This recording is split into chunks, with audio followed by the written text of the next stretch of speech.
ዛሬ በአውሮፓውያን አፈ ታሪክ ላይ የተመሰረተ አንድ መሳሽ ታሪክን ይዤላችሁ መጥቻለሁ። እስከ መጨረሻው አብራችሁኝ በመቆየት ተዝናኑ።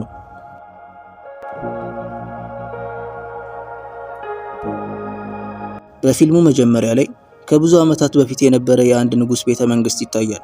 የንጉሱ እናት ለቤተ መንግስቱ አማካሪ አንድ ሕፃን ልጅን በመስጠት ወደ ጫካ ወስዶ እንዲገለው ትነግሯለች። አማካሪው ግን ይሄ እኮ ገና አሁን የተወለደ ሕፃን ነው በማለት ሊሟገታት ይሞክራል። የንጉሱ እናት ግን የምልህን ብቻ አድርግ፣ እናም ስለዚህ ጉዳይ ማንም ሰው ማወቅ የለበትም ንጉሱም ጭምር ትለዋለች። በንጉሱ እናት ትዕዛዝ የተገደደው አማካሪ ሕፃኑን ይዞ ወደ ጫካ ይሄዳል። ነገር ግን ከመግደል ይልቅ በቅርጫት ውስጥ አድርጎ ወንዝ ላይ ይተዋል።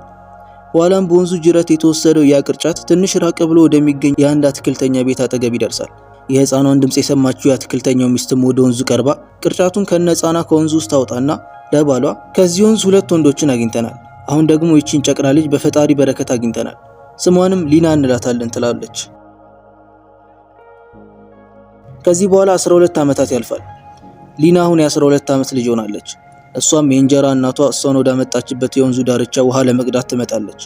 በዚያን ጊዜ የአትክልተኛው ታላቅ ልጅ ማለትም የሊና ወንድም ፒተር እዚያ ይመጣና አበባ ለመትከል መደብ ማዘጋጀት እንዳለባቸው ይነግራታል። ሊናም በእጇ የሰራችውን የእንጨት አሻንጉሊት ታሳየዋለች። ከዚያም ሁለቱም ወደ ቤታቸው አጠገብ ይሄዳሉ። እዚያም ፒተር እንጨት መፍለጥ ይጀምራል። ሊና ደግሞ አበባ ለመትከል መደብ ማዘጋጀት ትጀምራለች። በዚህ መሃል ሶስተኛውና ታናሽ ወንድማቸው ሳም ዛፍ ላይ ተቀምጦ በወንጭፍ እየመታቸው ያስቸግራቸዋል። እነዚህን 3ቱ ልጆች አትክልተኛውና ሚስቱ ከወንዝ አውጥተው በጉዲፈቻ ያሳደጓቸው ቢሆንም ከገዛ ልጆቻቸው በላይ በጣም ይወዳቸው ነበር። 3ቱም እርስ በርሳቸውም ይዋደዱ ነበር። ሊናም በየቀኑ በወንዙ ዳርቻ ብቻዋን ለመጫወት ትሄድ ነበር። አንድ ቀንም በወንዙ ዳርቻ 2 ውሾችን ታይና ከነሱ ጋር መጫወት ትጀምራለች። እነዚህ ውሾች እዚያ ወንዝ ዳር አዝነው የተቀመጡት የንጉስ አሌክሳንደር ውሾች ነበሩ። ንጉሱም ሊናን ሲያዩ ለመጀመሪያ ጊዜ በዚህ ወንዝ ዳርቻ ያገኟትን የሞተችውን ሚስታቸውን ያስታውሳሉ። በዚህ መሃል ሊና ወደ ንጉስ አሌክሳንደር ትመጣና በእጃቸው ያለውን የእንጨት አሻንጉሊት አይታ ይህንን እርስዎ ነው የሰሩት ብላው ትጠይቃለች።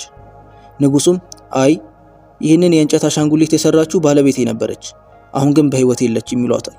ሊናም እኔም እንደዚሁ የእንጨት አሻንጉሊቶችን መስራት እችላለሁ ትልና የእንጨት ፈረስ ሰርታ ለንጉሱ ከሰጠች በኋላ ወደ ቤቷ ትመለሳለች። ቤቷ ውስጥ ወላጆቿ ለሁሉም ምግብ ሲያቀርቡ እናያለን። ንጉሱም ወደ ቤተ መንግስታቸው ተመልሰው አማካሪው ምግብ እያቀረበ ባለበት ወቅት ንጉሱ ዛሬ ልክ እንደ ባለቤቴ ሄሊና የእንጨት አሻንጉሊት መስራት የምትችል ልጅ አገኘው፣ አነጋገሯም ልክ እንደሷ ነበር አሉ። ይህንን ስትሰማ ግን እናታቸው ደነገጠችና ያቺ ልጅ የት ነው ያገኛት ብላ ጠየቀችው። ንጉሱም በወንዝ ዳርቻ ነው ብሎ መለሱ። ወዲያውኑም የንጉሱ እናት ለንጉሱ ሳትናገር ከአማካሪው ጋር በመሆን ያቺ ልጅ ለመፈለግ ትወጣለች። የወንዙን ዳርቻ ከተጓዙ በኋላ ጋሪዋን በአትክልተኛው ቤት ፊት ለፊት አቆመችው። ከጋሪው አሻግረው ሲመለከቱ 3ቱም ልጆች ያሉበትን የአትክልተኛውን ቤተሰብ ያያሉ። የንጉሱ እናትም ልጆቹን በማየቷ ክው ትላለች። ወደ ቤተ መንግስት ተመልሳም አማካሪውን እንድትገላቸው የሰጠውክን ልጆች ምን አደረካቸው ብላ ጠየቀችው። አማካሪውም እኔ ከመግደል ይልቅ በቅርጫት ውስጥ አድርጌ ወደ ወንዝ ጣልኳቸው በማለት መለሰላት። ይህንን ስትሰማ የንጉሱ እናት ተቆጣችና ልጆቹ በህይወት ያሉት በአንተ ስህተት የተነሳ ነው፣ ንጉሱ ይህንን ካወቀ የሰራውት ሁሉ ገደል ይገባል እኮ ትለዋለች። አማካሪውም ታዲያ አሁን ምን ይሻላል ሲል ጠይቃቸዋል። የንጉሱ እናትም እነዚያ ልጆች መሞት አለባቸው፣ ነገር ግን በዚህ ጊዜ እኔ በራሴ መንገድ አደርጓለሁ ትለዋለች። በማግስቱ ሊና ከቤቷ ውጪ ዳክዬዎችን ብቻዋን እየመገበች እያለ የንጉሱ እናት የገጠር ሴቶችን ልብስ ለብሳ ከሊና ቤት አጠገብ ተቀመጠችና ማቃሰት ጀመረች። ይህንም ሰምታ ሊና ወደሷ ሄደች። የንጉሱ እናትም ቀጥላ እኔ የምኖረው ሩቅ መንደር ውስጥ ነው፣ እናም በጣም ደክሞኛል አለቻት። ሊናም ቅን ልብ ስለነበራት ውሸቷን ሳትረዳ ለንጉሱ እናት እንክብካቤ ማድረግ ጀመረች። በዚህ ጊዜ የንጉሱ እናት ከሕፃንነትሽ ጀምሮ እዚህ ነው የምትኖሪው እንዴ ብላ ጠየቀቻት። ሊናም ስትመልስ አዎ የእንጀራ እናቴ ከዚህ ወንዝ አውጥታ በጉዲፈቻ ነው ያሳደገችኝ አለቻት። የንጉሱ እናትም ስለ ሌሎች 2 ወንድሞቿ ሲጠይቋት ሊናም እነሱም እናቴ ከዚህ ወንዝ ነው ያገኘቻቸው አለቻት። ከዚያም የንጉሱ እናት እውነተኛ ወላጆቻችሁ እነማን እንደሆኑ ማወቅ ፈልገሽ አታውቂም ስትላት ጊዜ ሊናም አይ ምክንያቱም ያሳደጉን ወላጆች በጣም ስለሚወዱን ይህንን ማወቅ አላስፈለገ በማለት መለሰችላት። የንጉሱ እናት ግን አንቺና ወንድሞችሽ ስለ እውነተኛ ወላጆቻችሁ ማወቅ ከፈለጋችሁ በአስማተኛው ተራራ ላይ የምትኖረዋ ጥበበኛዋ ወፍ ሁሉንም ነገር ልትነግራችሁ ትችላለች በማለት ሴራዋን መንዛት ቀጠለች። ሊና ግን እሱ እኮ በጣም ሩቅ ነው፣ በዚያ ትልቅ ተራራ ላይ ጥበበኛውን ወፍ የት እናገኛታለን ስትል ጠየቀቻት። አሮጊቷም በዚያ ተራራ ላይ የወርቅ ቅጠል ያለው ዛፍ አለ፣ እናም በተጨማሪ የአስማት ፏፏቴ ውሃ አለ፣ እነዚህን ሁለት ነገሮች እንደ ስጦታ ለጥበበኛዋ ወፍ ከሰጠሻት ለጥያቄዎችሽ ሁሉ መልስ ትሰጥሻለች አለቻት። ከዚህ በኋላ የንጉሱ እናት ወደ ቤቷ ተመለሰች። የንጉሱ እናት ሊናንና ወንድሞቿን መግደል ስለምትፈልግ እና ሚስጥራዊ ተራራ በአደጋ የተሞላ በመሆኑ እነ ሊናን ወደዚያ ለመላክ ተንኮል አስባ ነበር። ነገር ግን የዋህ ሊና የአሮጊቱን ተንኮል አላወቀችም። በምሽት ላይ ሊና ለሁለቱም ወንድሞቿ ዛሬ ከአንዲት ሴት እንደሰማሁት በአስማተኛው ተራራ ላይ የምትኖረው ጥበበኛ ወፍ ስላለች ስለ እውነተኛ ወላጆቻችን ልትነግረን ትችላለች አለቻቸው። ታላቋ ወንድሟ ፒተር እና ታናሽ ወንድሟ ሳም ግን እውነተኛ ወላጆቻችን ስለኛ ቢጨነቁ ኖሮ ገና እንደተወለድን ወንዝ ውስጥ አይጥሉንም ነበር፣ ስለዚህ አርፈሽ ተኚ አሏት። ጠዋት ላይ ሊና ከቤተሰቦቿ ጋር ቁርስ እየበላች ሳለ ታላቋ ፒተር ከጫካ እንጨት ላመጣ ልሄድ ነው፣ ስለዚህ የተወሰነ ጊዜ ይወስድብኛል ብሎ ከቤት ወጣ። ሊናም ተከተለው ተመጣና ወደ አስማተኛው ተራራ እየሄድክ ነው አይደል ስትል ታፋጥጣዋለች። ፒተርም አዎ፣ ነገር ግን ለማንም እንዳትናገሪ፣ እስከ ማታ ድረስ እመለሳለሁ ይላታል። ሊናም ለጥበበኛው ወፍ ከአስማተኛው ፏፏቴ ውሃና ከወርቃማው ዛፍ ፍሬ መውሰድ እንዳትረሳ አለችው። ፒተርም እሺ ብሎ መንገዱን ጀመረ። በጫካ ውስጥም ብዙ ከተጓዘ በኋላ በመጨረሻ አስማታዊ ተራራ ፊት ለፊት ደረሰ። ወደ ተራራ ውስጥ ለመግባት እንደ ዋሻ ቅርጽ ያለው በር አለ። በበሩ ፊት ለፊትም የማይታይ የአስማት ግድግዳ ቢኖርም ፒተር ግን ጥሶት ወደ ውስጥ በማለፍ ይገባና እዛም ወርቃማ ፍሬ ያለውን ዛፍ ይመለከታል። ፒተርም ወደ ዛፉ ሲጠጋ እዚያ ድንጋይ ላይ ቆመች አንዲት ድመት በምልክት የሆነ ነገር ልትነግረው እየሞከረች ያያታል። ፒተር ግን ምንም ትኩረት ሳይሰጠው ያባራታል። ከዚያም ወርቃማውን ፍሬ ለመቁረጥ ዛፍ ላይ ወጣ። ነገር ግን ፍሬው በጣም ረጅም ቅርንጫፍ ላይ ስለነበር ፒተር ከፍ ብሎ ለመውጣት ሲሞክር ከእጁ ያዳልጠውና ከዛፉ ላይ ይወድቃል። የሚገርመው ነገር ወደ ታች ሲወድቅ ወዲያውኑ ወደ ድንጋይነት ይቀየራል። በሌላ በኩል እህትና ወንድሙ ቤት ውስጥ እየጠበቁት ነበር። ነገር ግን ማታ ሆኖም ፒተር ባለመመለሱ ወላጆቹ መጨነቅ ጀመሩ። ሊናና ታናሽ ወንድሟን በፒተር አለመመለስ ስለተጨነቁ ሊና ለወላጆቿ እውነቱን እየነገረቻቸው ፒተር የእውነተኛ ወላጆቻችንን ማንነት እንድትነግረን ወደ አስማተኛው ተራራ ወደ ጥበበኛዋ ወፍ ዘንድ ሄዷል አለቻቸው። አትክልተኛውና ሚስቱ ግን ይሄንን ሲሰሙ ደነገጡና ወደዚህ የሚሄድ ማንም ሰው እኮ ተመልሶ እንደማይመጣ አታውቁም? እኛንስ ለምን አላሳውቃችሁንም ብለው ተቆጣቸው። ከዛም አትክልተኛው አንቺ ከእናትሽ ጋር እዚሁ ቆይ፣ እኔና ሳም ፒተርን ለመፈለግ እንሄዳለን በማለት አትክልተኛውና ሳም በሌሊት ፒተርን ፍለጋ ወጡ።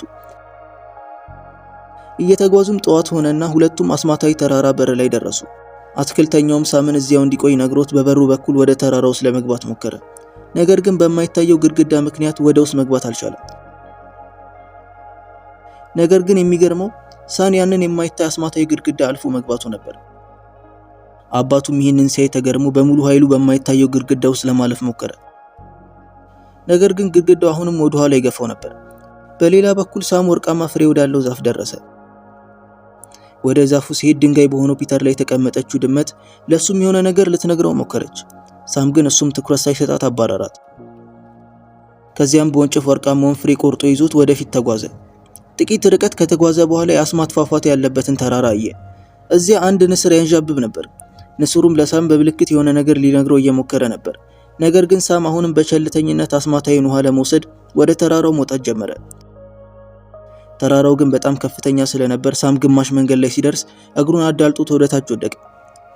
የሚገርመው ነገርም እሱም ወደ ታች ሲወድቅ ወዲያውኑ ወደ ድንጋይነት ተቀየረ።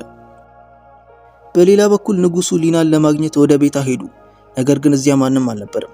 ምክንያቱም ሊናና እናቷ ፒተርን ፍለጋ ወደ አስማተኛው ተራራ ሄደው ነበር። እዚያም ወደ ውስጥ መግባት ባለመቻሉ ተስፋ ቆርጦ ከዋሻው አጠገብ ተቀምጦ የነበረውን አትክልተኛውን አገኙት። እሱም ለሚስቱና ለሌኒና በተራራው መግቢያ ላይ የማይታይ አስማታዊ በር አለ፣ በዚህ ምክንያት ወደ ውስጥ መግባት አልቻልኩም። ነገር ግን ሳም ወደ ውስጥ ገብቷል። አሁን ሁለቱም በምን ሁኔታ ላይ እንዳሉ አላውቅም አላቸው። ይህንን ሰምታ ሊና በማይታይ ግድግዳ ውስጥ ለማለፍ ሞከረች። የሚገርመው ነገር ግን እሷ ግድግዳውን አልፋ ገባች።